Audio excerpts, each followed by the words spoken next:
Good morning, grown Black folks talk story time. The substance versus the performance of protection. Now, I started to do this video in a different way, and then I thought, let me approach this way. I was asked by a commenter, were there any men that you actually liked?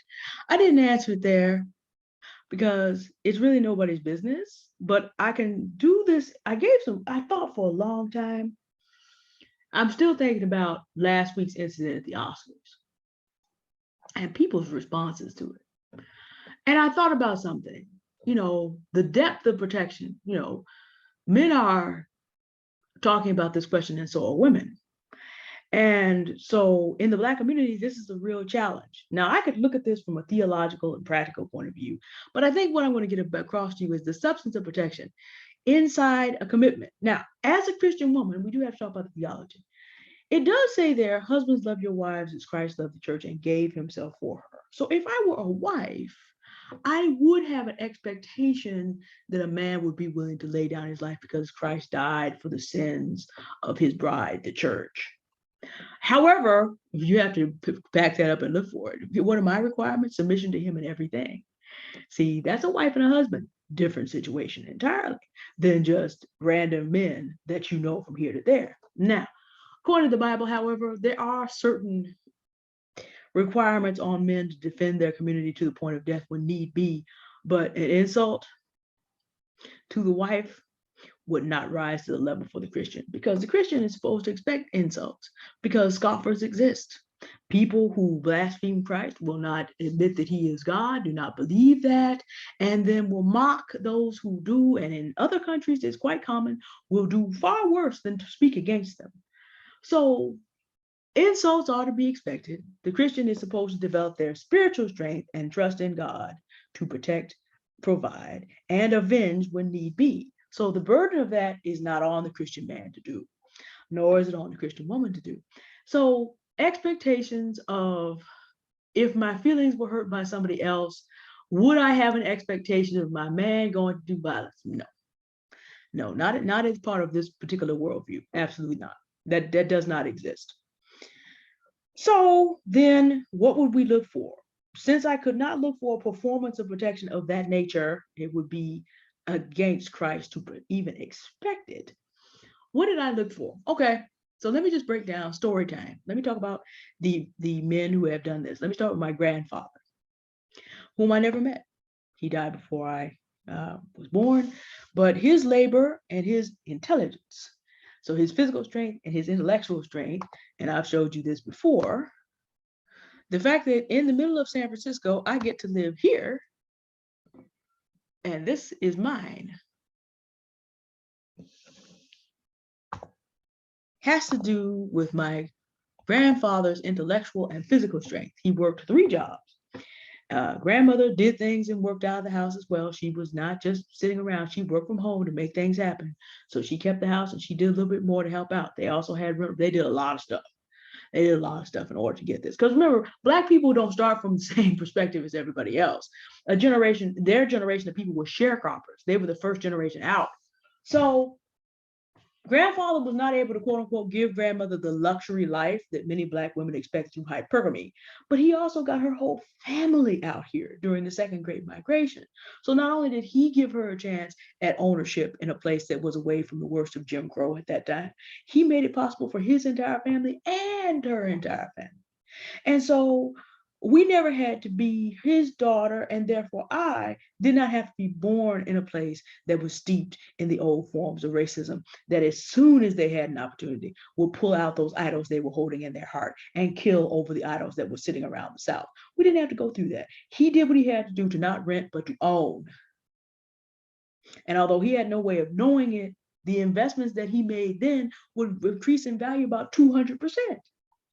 But this is how he protected his family. Never in life was he called on, although he could have done it, to defend his family physically. But he has now protected 2 additional generations of his family. And through him, other people are having a chance at life they would not have. So now we're down to 4 generations in a community that grandfather has protected in some way. That's the substance. Requires a committed man to the cause, but does not necessarily involve, although it may have needed to, And of course, when they grew up, insult was part of life. And as a Black person in the South, you already knew you had to take that. So you did not react to it the same way that people do today. You couldn't afford to do that. You could not, just very much like it was in the Roman world, you could not afford to bring attention to you in the Roman world for the same reason you could not afford to do it in the world of Jim Crow. So you were tough enough to take those things. You had to be on a personal level. Very different world than what we have today, because insult was part of life when grandmother and grandfather were my age. That's just what happened. Grandfather was 41 in like 1940 down south somewhere. You had to get through it. You could not overreact to an insult. You get killed for real. And you also, because you were dealing with Black men who were just as insulted and disrespected as you also couldn't do that either. And see, people died on corners back then when they allowed their emotions to carry them away. And many a woman lived to regret having her man get involved in some kind of conflict over something she did not like, because now both of them are gone. That was happening too. My grandmother, actually my aunt, had a story about that. They watched someone get killed in the street. When you've seen that kind of violence, you're not eager to pop it off as a woman. And I personally have also seen that kind of violence. And that shaped my response. But see, that was grandfather. Then here came dad. And dad came along and ended up being the defender of the realm, the guardian. He has never had to go to physical violence, but he made it clear to the people around us who were sliding off into the drug milieu that if he ever had to do it, they were gone. Dad's veteran, just like, and he makes friends with people that are like ordnance specialists and quiet mobsters. There was not going to be any problem around his house. No, he made it very clear to everybody, wherever you need to toke up, not in front of this house. We will not even call the police. You will not have to worry about that. You will not have to be worried about calling anybody else. But see, my dad had been out there for a while when he was a young man. So he knew how these people thought. They were just looking to have a good time and to deal with whatever hurt was causing them to use whatever they were causing to use. They were druggies, not fighters per se. There was no point, and there was no street cred in getting blown away by some old man by comparison to the age of the men involved. So he never had to do it, but he kept him away. He kept aid. My dad was a longshoreman. He worked, he provided, he protected. And he also involved in my education. There were certain things that he did in mathematics that mom didn't do. So he helped us with certain things growing up. He also worked with grandmother, who's still alive. And so she had a beautiful backyard plot. So we spent all our time, instead of being out in the streets, we spent our time learning how to grow fruits and vegetables. And I remember my grandmother talking about, this is what tastes like tomatoes are supposed to taste like. We were able to grow fresh organic food out of our backyard and figure out what food was supposed to taste like. So it was a family protection, but dad did the heavy work because my dad is a MAN, period. Now, having come from stock like that, I did not go into the world ever having the expectation. My dad's 5'7". Grandfather was like 5'9". So I never had, 6 feet tall with a six pack, never even worried about that because I had never known what it was to be unprotected. I generally figured out, yeah, men use their physical strength. Dad and grandfather were definitely blue collar, but they use this here, which is why I'm kind of inclined the way I am today. And this is what I also look for. So let's deal with, and I'm not going to, two of them have uncommon names and one of them doesn't. So let's talk about, but the men that I've gotten to know who love me, and whom I loved the most. They provided aspects of protection that are still protecting me to this day. So I got dad, I got granddad, I got 3 more, even though one of them died. The other one was just too old. And the other one, he and I were just not a personality match, but there are things I learned from them that provide me protection to this day. Any one of them, and actually one of them almost got physical over a situation. And I realized, you about to kill this man, and this is not what I want. When you've seen it up close and personal, unless there's a part of you that wants to see violence, unless you have been completely desensitized, that's the last thing you want. You really do not want a human being to be destroyed in front of you if you've gotten close enough to see it, unless you're completely desensitized. But let's back up. That's not story time for today. Let's back up. Let's start with Frank. Frank's mother just passed, and this is why this story has come back to mind. Frank was the first Black man I ever met who did not see me as a mule. In fact, he could see that I was being overused in a lot of situations. It's like, no, no, no, no, no, you weren't made for that. First of all, you're beautiful, you're too beautiful. You need to be out having fun and enjoying your life. What do you do to enjoy your life? That's what I'm going to help you with. We're going to go have some fun out here. Now that you have a lot of Black women creators who are talking about Black women deserve ease and Black women deserve luxury and Black women deserve joy, Frank was 13 years ahead of all these folks with me. And because I am a community servant at heart, I didn't understand it completely then, but now I can really appreciate. Frank helps me get my walk in every day, even if I'm not going that far, because you cannot climb your Buena Vista Hill every day. It tears your body up, particularly if you're my size. But you can't be doing that every day. But just if you don't do anything else but go in the sunshine because you enjoy doing it, and smell the flowers and magnolias knolling, Frank was the first man ever to basically be like, no, you deserve joy. We're going to do some things that are fun. Ironically, I saw good hair with him. Chris Rock's good hair. He took me to see that. He died. I'd probably be his wife. I'd be Mrs. Frank today if he hadn't. Like YouTube creator Up and Unicorn. It makes life hard for you when you've known a king of a man. So my grandfather was a king. My father was a king. Frank was a king. The other two are as well. I want to talk about. So it makes life difficult because, again, these are men. Now, Frank was 6'3". He was the tallest one. Frank could basically pick you up and break you in half. But again, his vibe was such that that was just not the life that he was living. He was writing grants for the young men to teach them there were other ways. He was involved with Hollywood in terms of, you need to get your hair done like you really need to do it. There are two men. One of them is still alive, but he's a lot older than me. I don't know him. And then there was Frank. When he passed away, his friends in Hollywood paid this, like, look, Undertaker, we appreciate what you're doing, but no, we gonna take care of this, because the way Frank took care of us, the last time they see him, he got to look right. Hair together. That was Frank. Frank just didn't have problems. Didn't really have to. Big, tall, big, tall and handsome. Just a beautiful man, though, in every way. It hurts to lose somebody like that, but not my call. I'm not, they must have had, some angel must have needed their feathers done. I'm just saying. I can laugh about it now. It wasn't fun at all then. But what Frank takes me, helped me protect my mental to this day, because Frank, before my life coach, before all the different Black women talking about this issue, Frank was actually the first. Frank was actually the first man to ever acknowledge that. So I learned how to protect my mental by getting ready to go out and have more fun. And I'm really applying that now. We'll call the next one Sergeant Love. Sergeant Love taught me how to do long distance walking. And I'm still alive because of that. He taught me how to protect my body and protect my strength and be able to do, to live. In other words, stay alive, doing that exercise, stay alive. Couldn't figure out how to lose weight because I hadn't dealt with the sugar in my diet yet.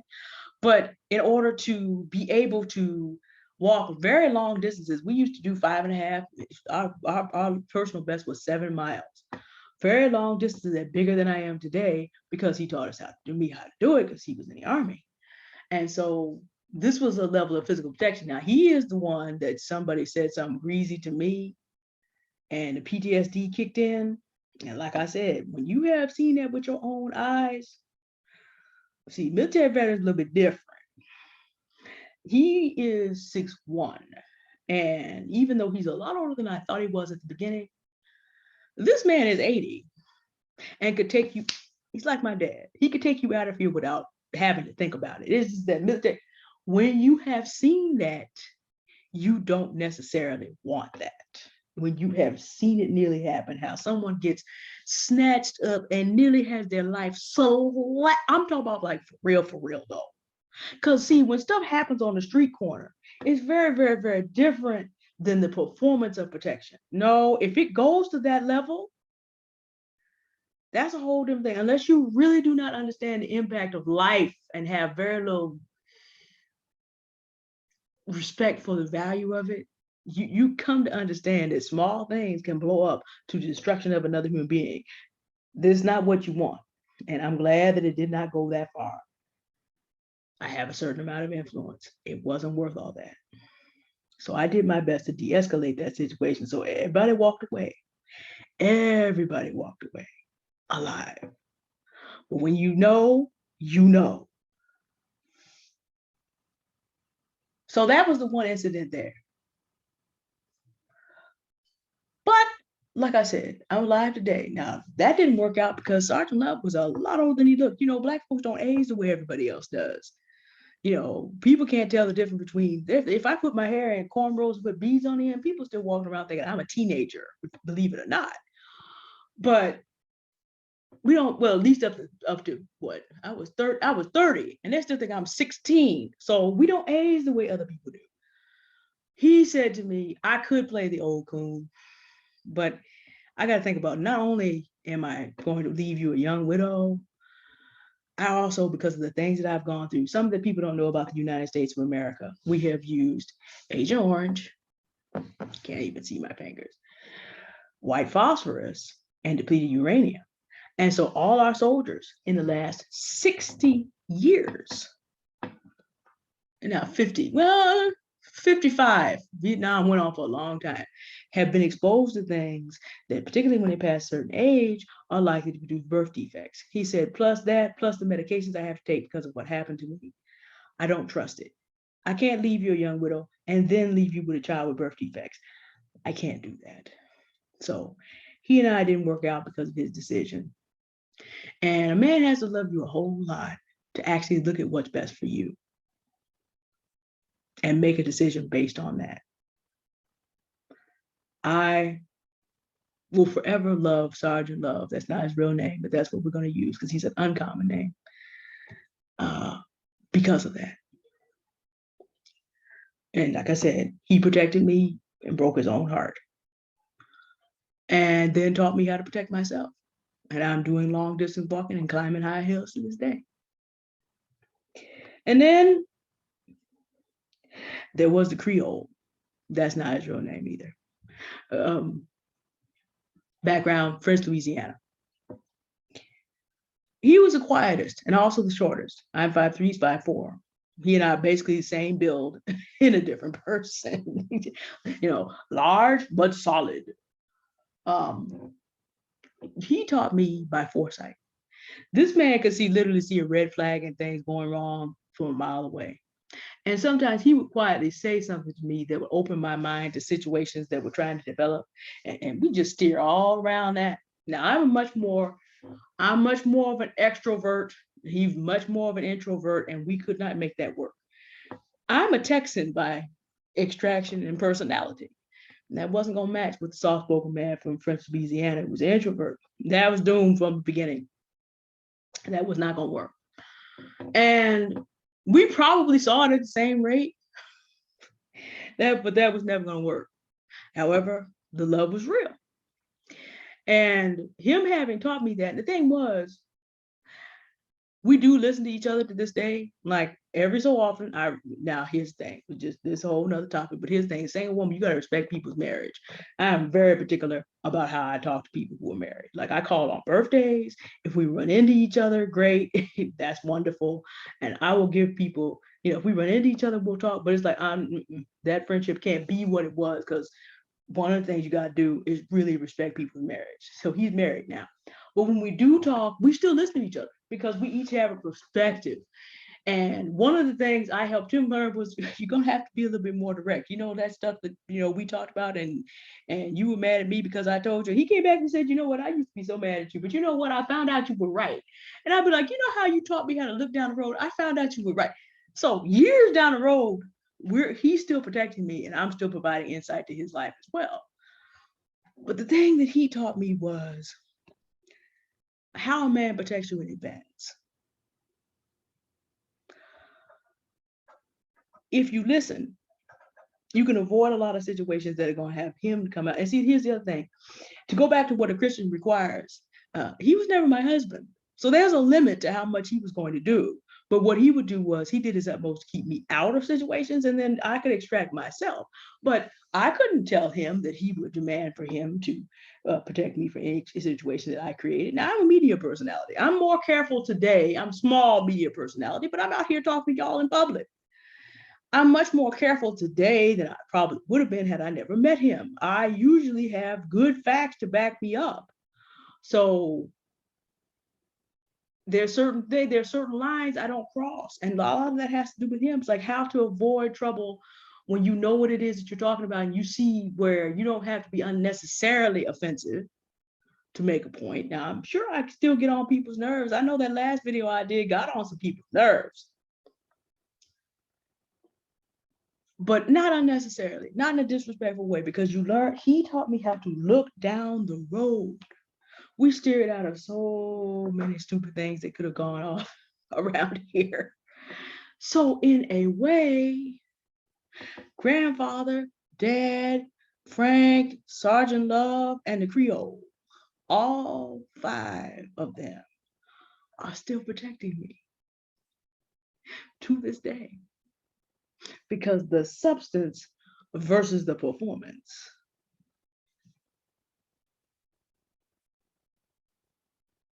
I'm not a young widow with a very young child with potentially birth defects, although Sergeant Love is still alive.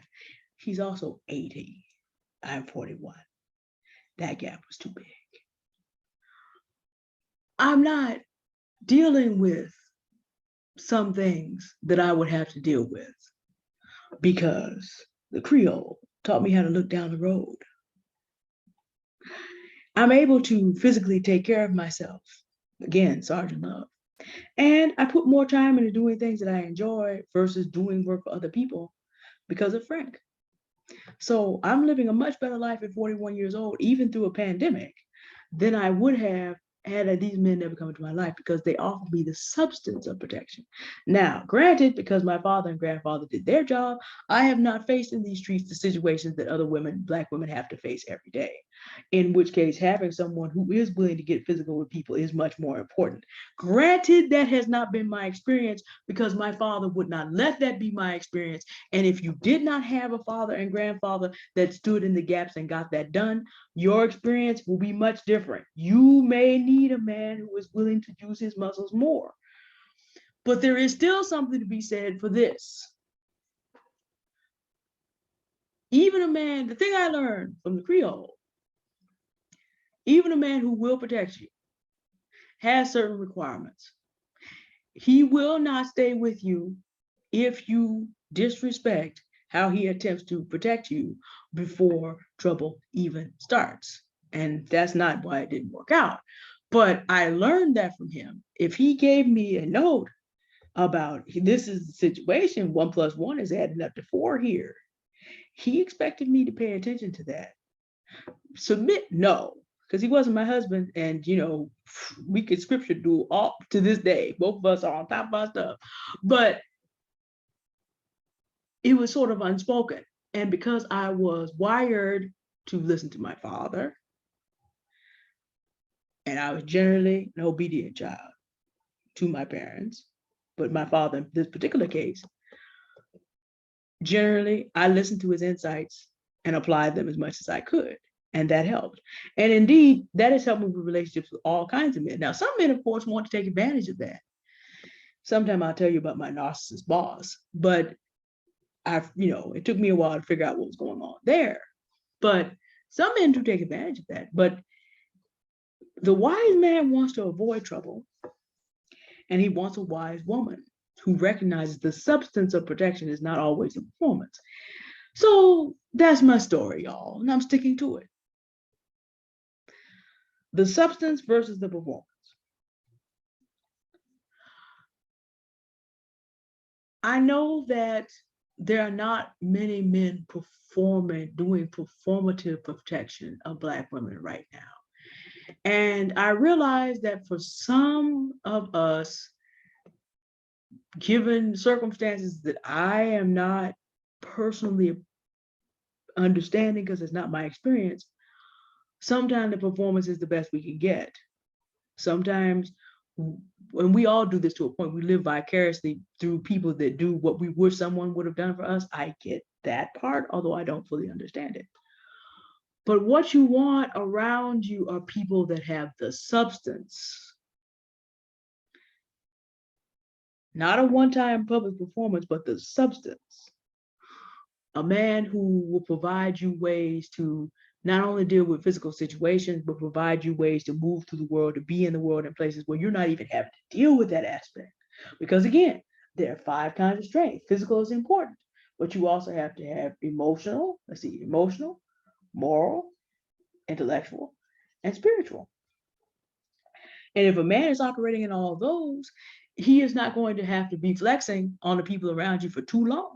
He'll find a way to use the rest of those strengths to just change that situation. So you're not dealing with that. And that's the substance of protection. And if you do not, if the men around you don't understand this, don't deal with them. Then what you got to do is protect yourself. My grandfather and father would say here, and infect another generation of people, then what you have to do now is take that knowledge that the men that you're dealing with ain't up with and get away from and go somewhere else. And I'm not talking about this by race. I'm just talking about, because all 5 of these men were black. All 5 of them, well, 6, but 5 out of 6 were black. And the 3 I'm talking about were black. So these men do exist. Now, Sergeant Love's a little bit older, but the other 2, Frank would have been 47, and the Creole is 50. It will be, not quite yet. These men exist, but if the men in your circle are not like this, and that's not a reference to color, then you need to get away from them, because they may do a good performance, but the substance isn't in them. And in the end of the day to day time life through your life, you need men with the substance.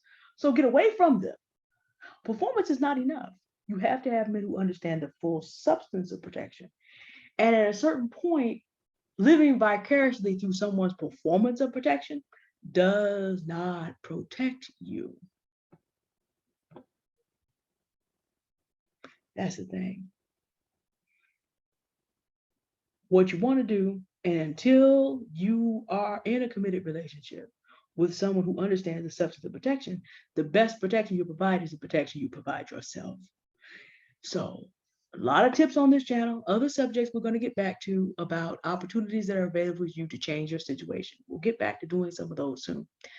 But as I said, I was thinking about this, and just like I realized that because of the way Black men have not upheld their duties, a lot of them have not. There are a lot of us who've never even talked about the deep parts of protection. We can understand the performance of physical protection is easiest to see and understand, but we've never talked about the substance of what a man truly can offer a woman in terms of protection that is not merely physical and remains even after he may have left the situation, because he has not left a trail of damage. Yeah, see the heart over here.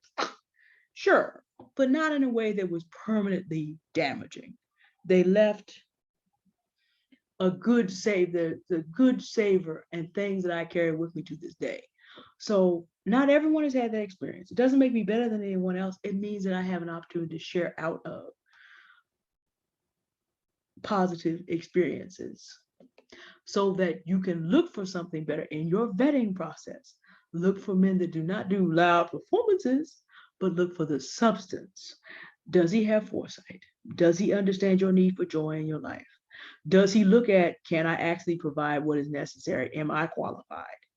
Does he look at those things? Because a lot of that has to do, does he help you take care of your physical person? If he sees something that you could be doing better, does he bring it to your attention in a respectful way? All those things go into the substance. Now, there's a lot more I could probably say, but I've decided to keep this to a story time, a little view into my life, to give you a view into the substance other than the performance of protection. All right, you have a good day now. I may be back later with On the Climb. It's about to get up to 80, almost 90 degrees out here. Yikes. So we'll see how well we do out in the wilds this week. But anyway, y'all have a good day. Bye.